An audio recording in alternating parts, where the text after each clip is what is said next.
Never run out of battery again with the INIU portable charger, the slimmest 10,000 milliamp hour power bank that keeps your devices charged on the go.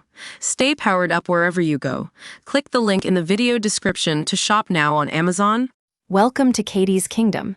Today, we're blasting off into the world of space and exploring what it means to be an astronaut. You might have heard that pop star Katy Perry took a trip to space recently, but is she now officially an astronaut? Well, let's dive in and find out.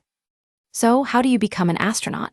According to Merriam-Webster Dictionary, if someone travels beyond the Earth's atmosphere, they're basically an astronaut. But there are different definitions depending on who's defining it. NASA says that astronauts are those whose profession is to travel beyond the Earth's atmosphere, kind of like a star sailor, sailing through the cosmos. On the other hand, the FAA defines an astronaut as someone who plays a role in the flight's safety or operations. Now, Katy Perry is no stranger to space.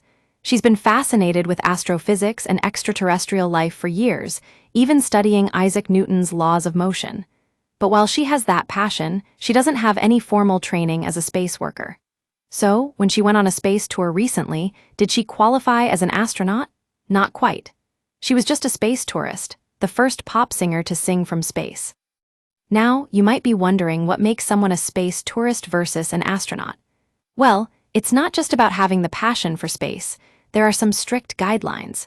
For example, NASA requires astronauts to have at least 2 years of relevant professional experience in fields like engineering or scientific research. But with space tourism on the rise, those rules are starting to change. So, where exactly does space begin? It's a bit of a gray area. Some say it starts at 62 miles above Earth sea level, known as the Kármán line, while others claim it begins at 50 miles above Earth.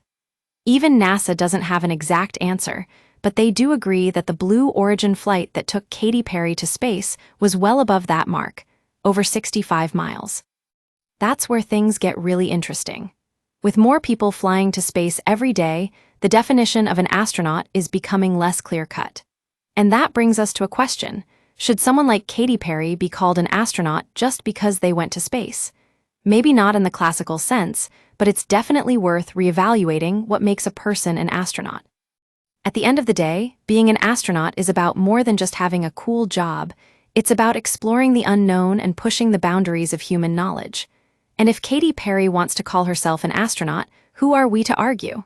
After all, she's out there singing from space like nobody's business. Welcome back to Katy's Kingdom.